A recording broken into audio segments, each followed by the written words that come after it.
David Moore, Dallas Morning News. With yesterday, now that you've had a chance to go back and look at that fourth quarter, what was it like during the fourth quarter as it was unfolding, and when you watched it in retrospect, how many quarters have you been a part of, something like that? Well, I mean, frankly, the fourth quarter is it's a tough spot to be in. I'm complaining because, you know, you're making substitutions, but it really stresses out your special teams. And then with all the scoring, you know, obviously there was a lot of special teams plays, particularly the coverage, kickoff coverage. So, you know, trust me, I'll take that stress every week. But it's you know, that part is challenging. But you know, really the excitement for me personally was just to see that, you know, the opportunity a number of players had last night, but you know how they played. You know, I mean, particularly our young players. So, it's a good win. Still a lot of corrections that we'll be able to go through on Wednesday with the players, and definitely have to pay it forward to the Houston preparation. And I guess the biggest negative coming out of it was the injury to Anthony Brown, just how he's played for you. Really since the start of last year, and what his loss means for the secondary. I mean, Anthony's been super consistent. Has played at such a high level. You know, obviously emotional. You know, just to see him go through that. So I mean, it's a season-ending injury, but he'll be missed. But you know, what I've always appreciated about AB, he's, you know, not forget about his on-the-field performance. He's the same person every day. Very easy to work with, very coachable. Just a high-quality person. Clarence, go forward, starts on the ground. Where are you guys with the Odell Beckham visit? Have you met with him yet? Yes, Odell's here. He's going through the medical phase of it right now. I have not met with him. I mean, we have an itinerary, so that'll go through the evening, and then we'll continue tomorrow. What's the medical phase, and will he work out? Well, that's, you know, those are all questions for the future. I don't have all the detail exactly what they're going to do, but I know Jim and Britt and you know, the staff is meeting currently. Pat. Hey, Mike. Patrick Walker, DallasCowboys.com. After yesterday's game, Jerry Jones said that this Wednesday, Tyron Smith's 21-day practice window will be open.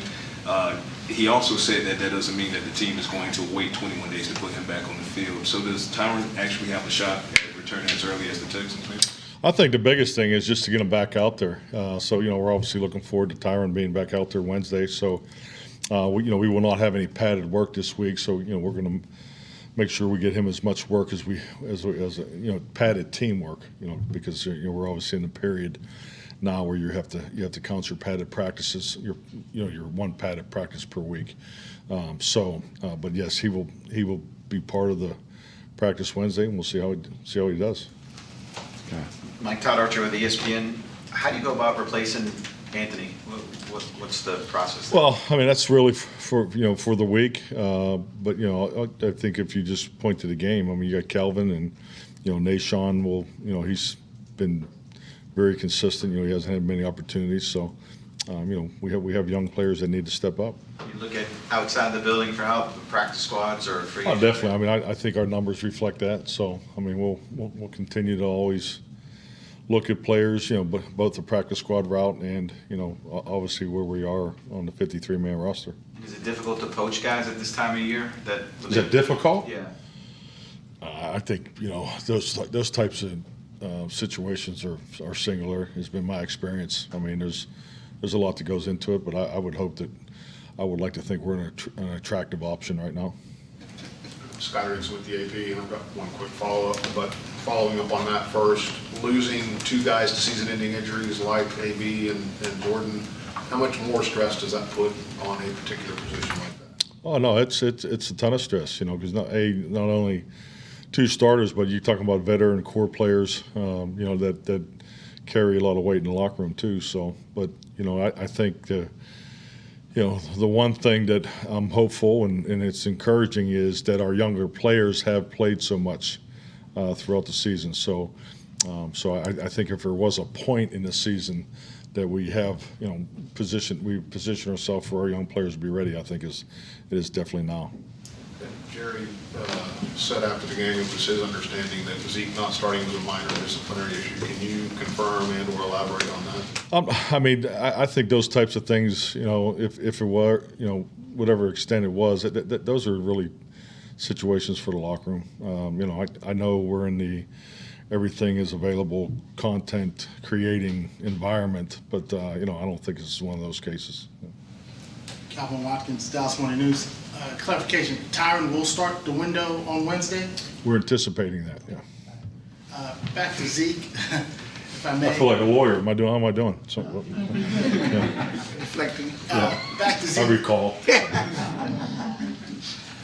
He's always been a team first guy, and then obviously to discipline him like that, how disappointing was that just to go through that with him? Things happen. So, you know, it's a long year. Zeke is an incredible member of our football team. You know, I think what he does as a teammate, forget about, you know, how he plays and the success he's had on the field. You know, he's a tremendous teammate. He's always involved in all the group dynamic activities and things like that, you know, both in the building and out of the building. So, I mean, this is just part of the process. How does Joseph look? We assume he's going to get more time with AB out. How does Joseph look to you?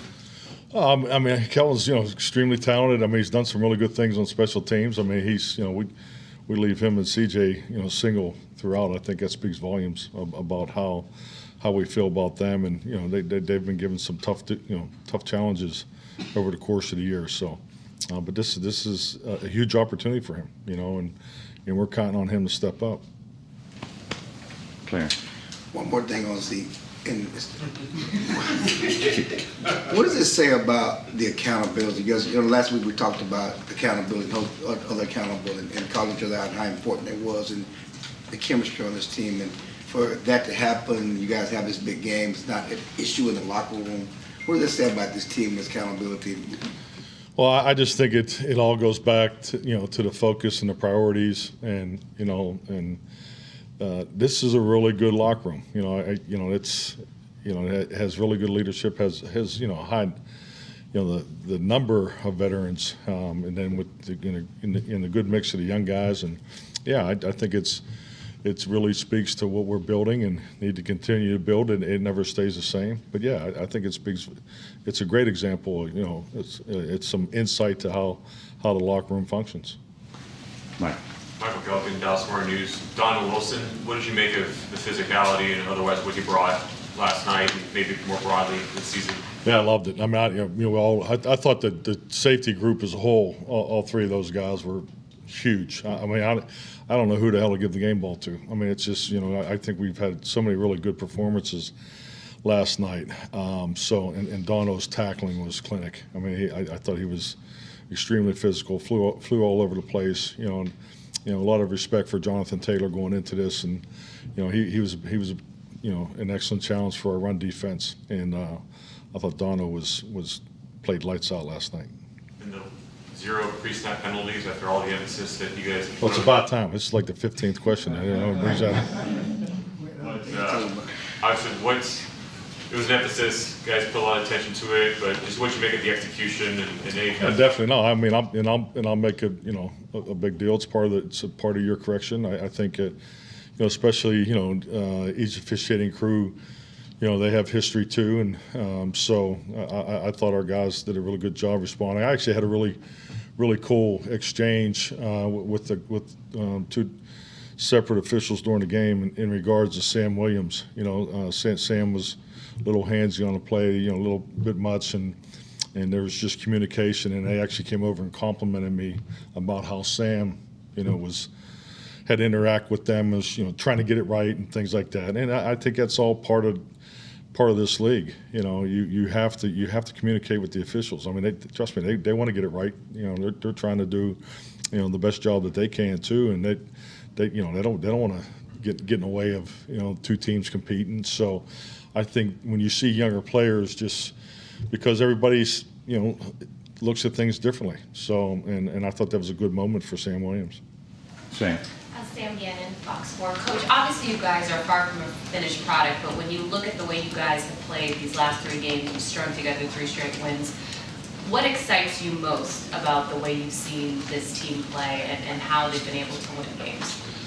What's consistently, it gets me excited about our football team is just the way they work. Their energy to work is very consistently at a high level. So, and I think when you have that, obviously you have a great chance to get to where you want to go. Now, you know, the energy and how it's funneled, and you know, the discipline of it, and all those things, you know, that's what you're as a coach and as players, you're working to get that, you know, that connection as tight as you possibly can each and every year, each and every week. So that part never changes. But this group has really good energy, and they have a high work ethic. So I think with that, it definitely gives us a chance to continue to grow and continue to build off the success we've had the last couple of weeks.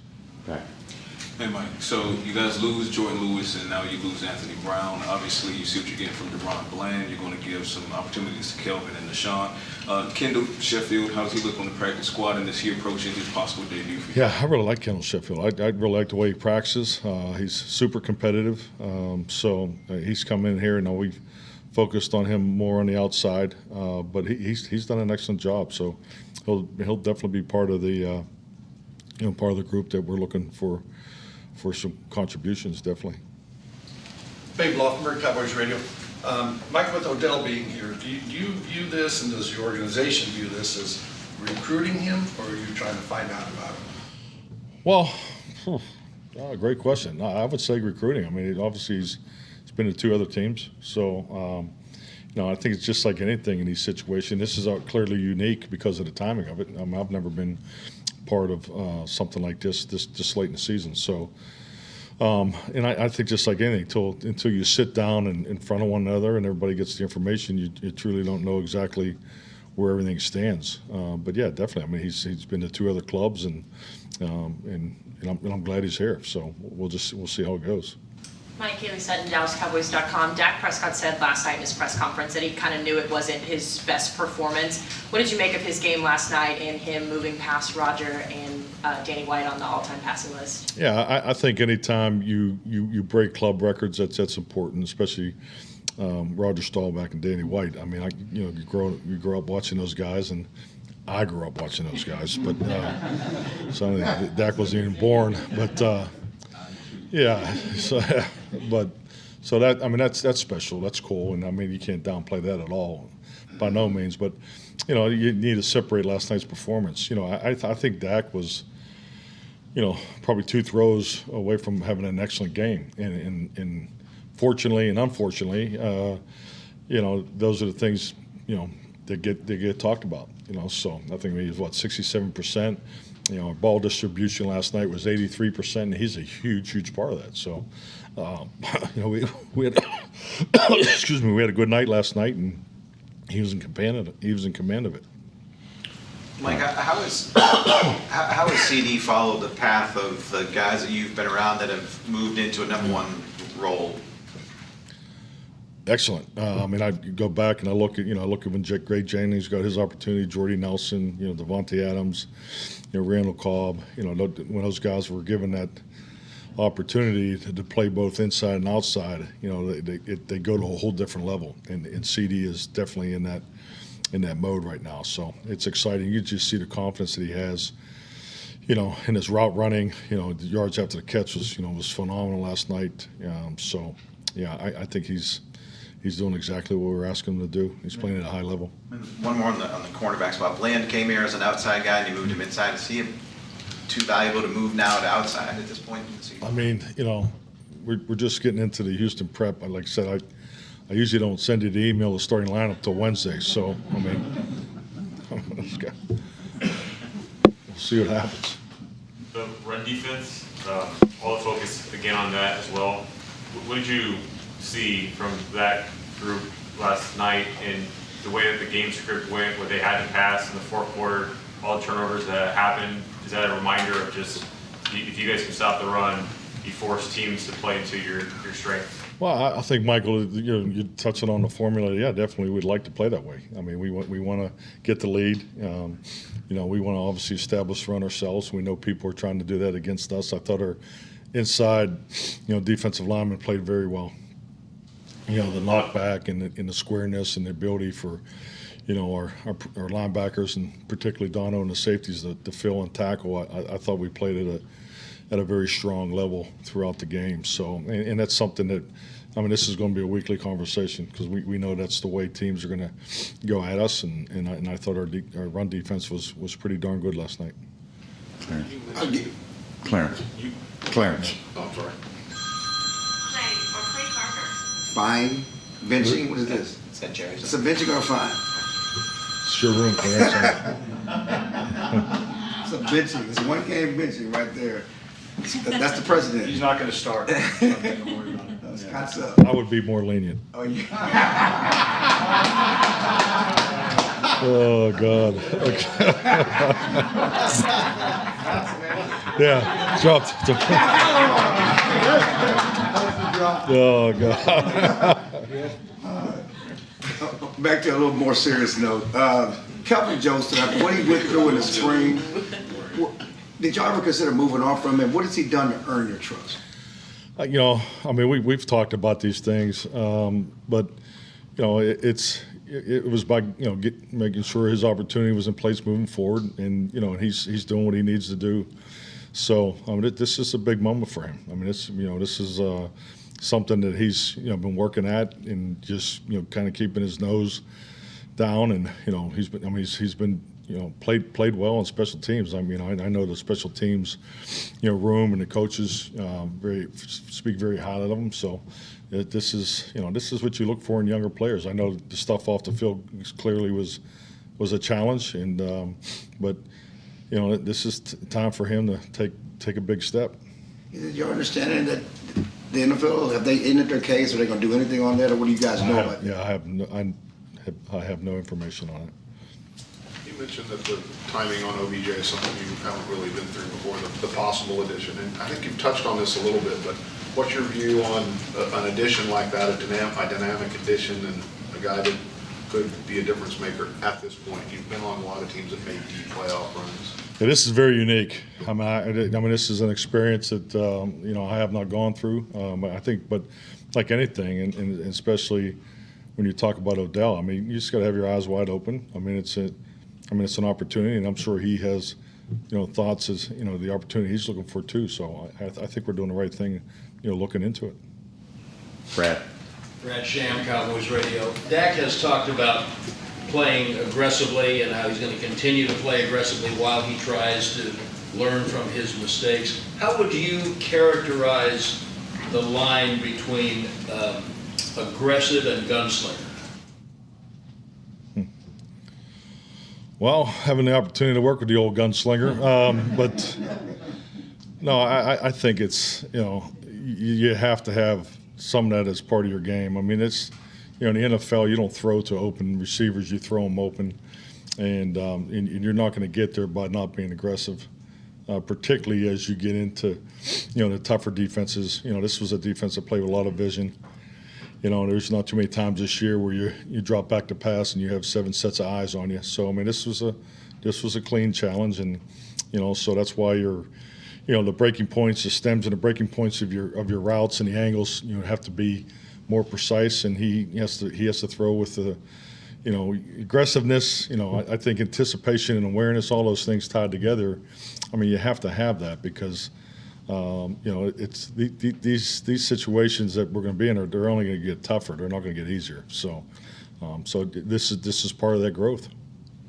You talk about you get what you emphasize in this league. That scramble drill connection that Dak had with Gallup, is that a good indicator of what you're looking for in that situation? Yeah, definitely. I'm a huge believer in it. Just have seen so much success over the last 30 years in the scramble drill.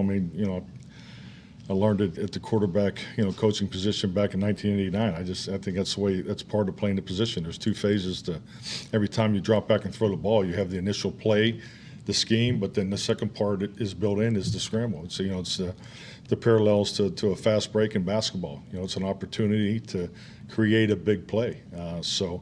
We've been investing a lot of time in it, and it's good to see us, get some opportunities with it. Mike, going back to your comments on aggressiveness for the quarterback, is there such a thing as too much trust in a receiver? Too much trust in a receiver? I mean, I'm not going to, I'm not really get up here and draw lines with words, but I think I'd rather have too much than not enough, I guess would be my answer. So. Connor McGovern got some action at center. Mm-hmm. He very well could be a guy who's a three-position player for you guys in the future. How do you feel he looked and has taken to that? Yeah, it definitely, and I think that's something that you're seeing what we've been working on, and we've been trying to work on different combinations, and just paying attention to some of our past experiences. We've been relatively healthy in the offensive line this year. It's been a blessing, and I think the facts speak for themselves. So, but yeah, I thought Connor did a nice job. How's Malik Davis taking advantage of his opportunities? Another young guy. I mean, he just is another great example of a young player, just kind of figuring it out on special teams. But, he's such a natural runner. He has such an explosive tempo, his course, his discipline. I really like his vision. I think he's top-notch that way. And, I think he proves it every time he gets in there. All righty. Thank you. We need to check that mic.